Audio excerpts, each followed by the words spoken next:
start my little stopwatch.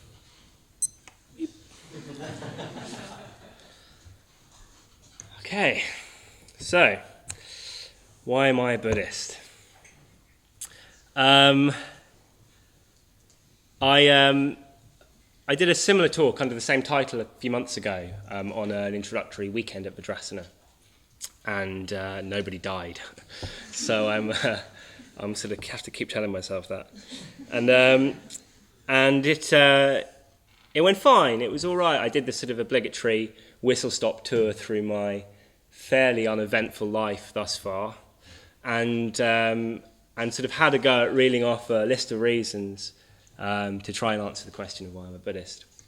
And I talked about things like the fact that over the last couple of years since I've been practicing Buddhism, I've just generally, on average, experienced a lot more positive mental states. My experience of the world has been much more positive, and I've been much more able to deal with the inevitable negative mental states that come along.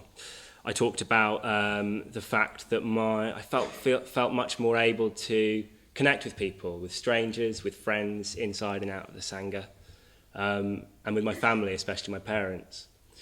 And I talked about how I felt more connected to nature. I talked about how I felt more receptive to the arts.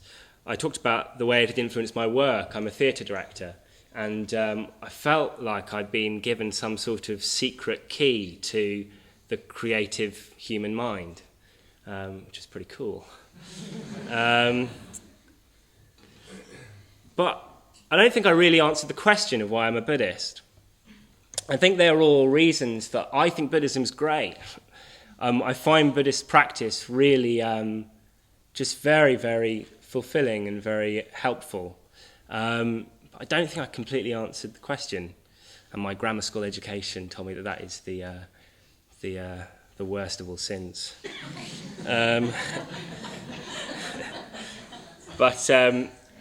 Yeah, tonight the stakes feel a little bit higher. A, there's more of you. B, it's like a big retreat and it's New Year's Eve. And C, it's quite a sort of poignant night for me as well, as I'll sort of get to. So yeah, I'm going to have a go at just giving you a few sort of snapshots from my life, and in doing so, hopefully get a bit closer to answering the question of why I'm a Buddhist. So, I'm 7 years old, and I'm sitting in the front row of the Olivier Auditorium at the National Theatre, squeezed in between my parents on either side. I'm an only child.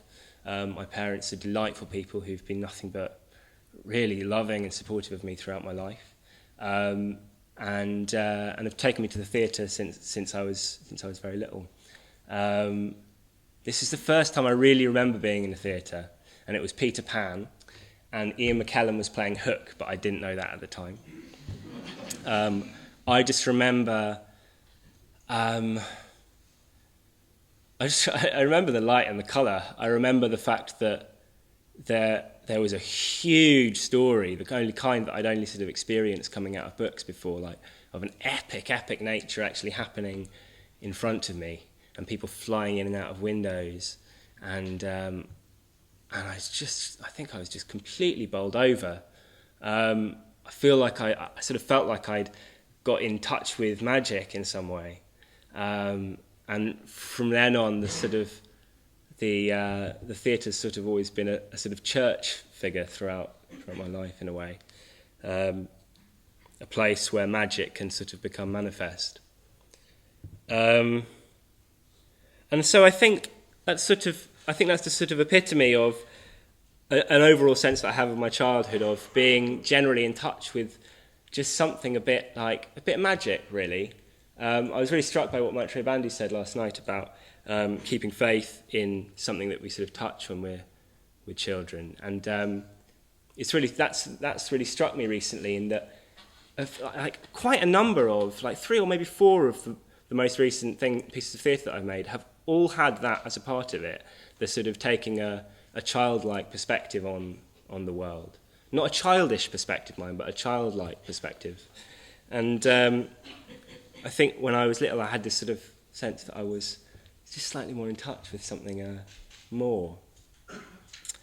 Another thing from my childhood was that my mum always did and always has said that I could be whatever I want to be, and I could, if I put my mind to something, I could do it, which is a wonderful thing to tell a child, and a dangerous one, in that, I think I've always sort of had the belief that it's possible to change, and it's possible for me to, if I sort of point myself in a certain direction, it was possible to achieve what I put my mind to.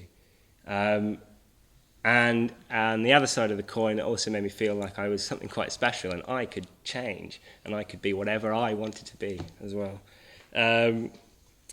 So skipping ahead, I'm 16. I'm in the sixth form common room at my school.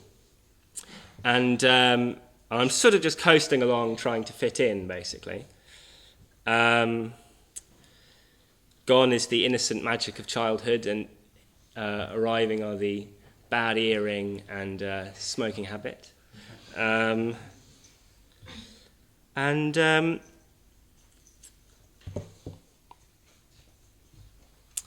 Yeah, I was sort of I wasn't top of the class. I didn't really excel in anything. It was quite a sporty school, and I've really never been very sporty. And I didn't know what to do with women either. I was really hopeless. It was in the sixth form that girls arrived in the school. It was a single-sex school up until sixth form, and suddenly girls had arrived. And suddenly the whole status ladder had sort of really sort of slotted into place. And I was sort of I was never particularly bullied, but I sort of found myself a place as sort of just at the bottom end of a friendship group. I had quite good friends, but I was always the butt of the jokes, and I sort of choose to be the sort of the joker in class, and sort of that was sort of how I got by. But on some level, I really resented the sort of being quite sort of like low status or something, and it really rubbed up against the fact that on some level I thought I was really special, and really deserved people's respect, if not awe, and that wasn't really what I was getting at all.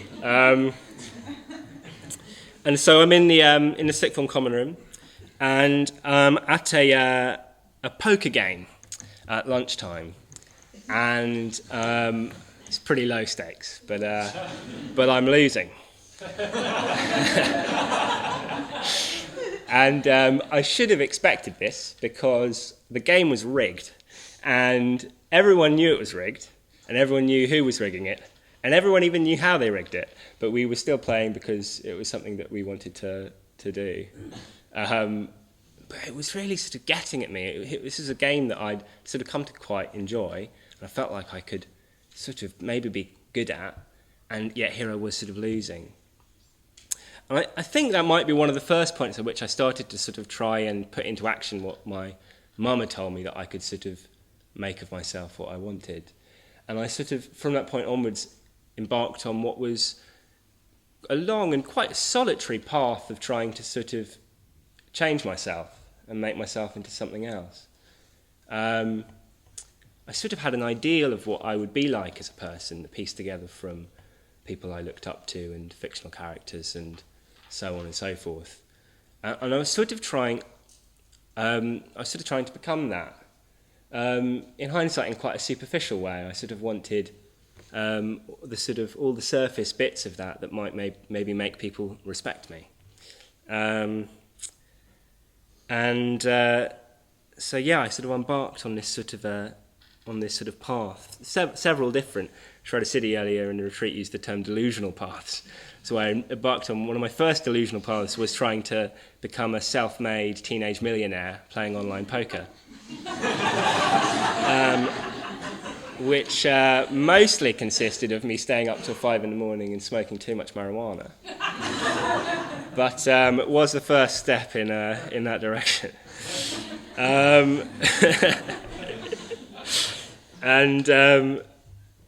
Other than that, I sort of embarked on trying to improve my sort of health and fitness. I tried to get better with women.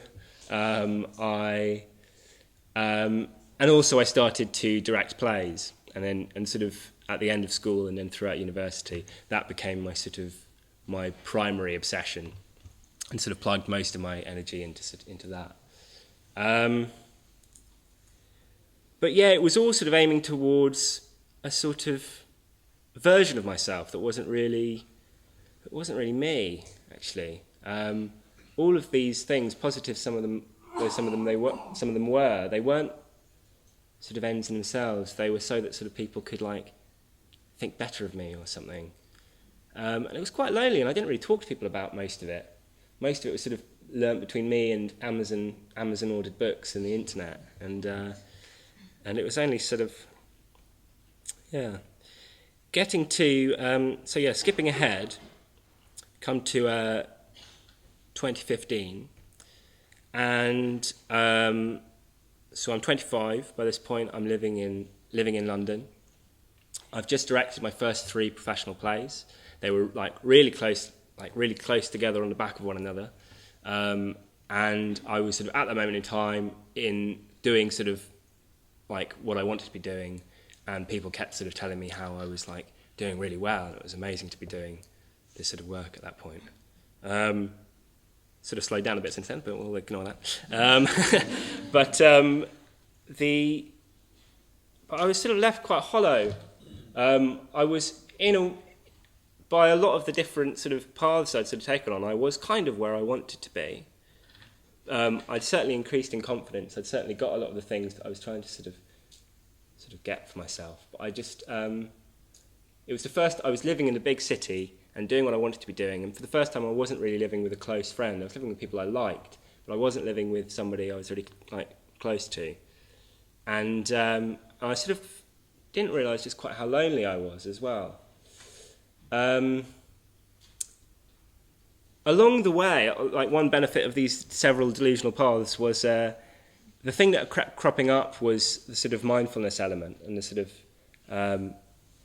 that, like whenever a meditation or mindfulness had come up in any of these areas, I'd sort of been drawn to that. And I'd started at the beginning of 2015 to try and meditate by myself. And coincidentally at the time, my housemate started going to the LBC, which was 5 minutes from where we lived. And I'd sort of blanked out the fact that it was there. I think I was aware that it was there, but I sort of willfully ignored it. I don't know. But anyway, we went along, and it was early in January when New Year's resolutions are sort of ripe, and it was full, and Maitre Bandu was talking, sitting next to this sort of glowing golden Buddha, and sort of like we got a taste of last night, managed to sort of bring the whole path into kind of half an hour or something. And I was struck enough to know that I was going to keep coming back. So I did that. And around the same time, I was sort of starting to, my awareness of what I was sort of doing with myself and in the world was starting to sort of expand a bit. I was becoming more politically sort of interested and aware. And I'd started I was in the early stages of making a theatre project whereby we'd been going into primary schools and asking groups of 10-year-olds basically what the world needs now, what they think we should do, which is interesting. The first conclusion that we drew was that they didn't really know, and that neither did we. But I was sort of trying to do my research, and so I got sort of quite bogged down researching the imminence of climate change and the debt crisis and the sort of exponentially growing and aging population and the food crisis and the water crisis and so on and so forth, and started to feel a little bit sort of panicked. And didn't really know what to do. It just seemed quite a lot, just much too big for me.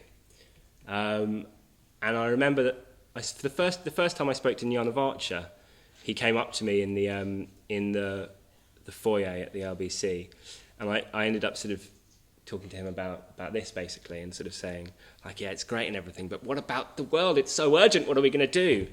And he first of all said yes, like these things are all real, which was reassuring because a lot of people I'd spoken to would sort of duck it in some way. And he very confidently looked at me and he said, yeah. And then he said, but there's absolutely no good that can come out of worrying about it. And since that point, I sort of haven't, in a way. He sort of lifted a great weight off my shoulders. And we talked about the fact that if we want to make any sort of positive change in the world, we need to start with ourselves. Otherwise, all our efforts are just conflict and adding to the sum total of greed and hatred and delusion that are charging the whole thing in the first place. And I was really struck by that. And quite soon after that, I went on my first retreat. And it was the evening of the last general election. And I'd spent the day in a room of other theatre makers. And I don't know what people's political persuasion is, but in a room of people working in the subsidised arts, the Tory majority wasn't the thing they were going for. And I was really struck by the sort of weight of despair and anger and negativity and sort of reaction to that. I sort of didn't realise quite how much I was caught by it until I got on the minibus and arrived at Kench Hill. I was just sort of weighed down by this thing. And then we went into the shrine room, which was sort of like a put-up barn that smelled of sawdust. But there'd been candles lit and a Buddha statue and incense. And we did the dedication ceremony and we sung a mantra. And I was really moved. And I didn't quite know why. Just the sense that people were coming together and I was there with them, doing something that seemed infinitely more positive than complaining about the state of the world. And the next day, after some similar talks to this, I overheard in the foyer, and I don't think I've spoken to you about this, Sharada Siddhi talking to someone else, talking about her moment where she just went, oh crap, I think I might be a Buddhist. And in that moment, I sort of went, oh crap, I think I might be a Buddhist. And I didn't know... I didn't know quite what that meant, and it took me a while to sort of admit that to myself. But a few weeks, a few months on from that, I decided to become a mitra and started to be, like, a bit more publicly sort of toy with the idea that might be me. Skipping ahead a little bit, I then booked for the 10 days of this retreat this time last year, and smiled at the right people and walked into the larder at the right time, and they were down a team member and asked me to if I wanted to sort of bump up onto the team. So I came and joined the washing up team last year. It was the first time I'd been on a long retreat. And so not only was I having the experience of being on a long retreat, but I was being a part of this team, being a part of this. I think that's the thing that struck me the most, being part of a community who were really invested in one another, and a sense of what we were trying to do and what we were talking about in this retreat really being alive between people, and then seeing the effect that was having on other people, like people's eyes just seemed to change over 5 or 10 days, and I was really struck by that. And so a year ago last night, was in this shrine room. I was sat in the middle about there, and I was sitting on after the puja. That evening, Jana Vacha had given a talk entitled "What the World Needs Now," in a very similar vein to what Maitreya Bandhu talked about last night, similarly rousing and unignorable. And I was sitting there looking at the Rupa. I was the last person in the room. And as I had been a number of times on that retreat, sitting on in the evenings after the pujas, and I'd started to toy with the idea of asking for ordination. actually, that's a lie. When I came on a retreat, I was trying to ignore the fact that I'd considered the possibility. And over the retreat, that slowly sort of developed to the point of, on the last night, I was going, might I ever ask for ordination? And I sort of realised sitting there that yes, I might. In fact, yes, intuitively, that is absolutely what I wanted to do, possibly more than anything I'd ever wanted to do. I didn't quite know why, but my gut response was that this was vitally important.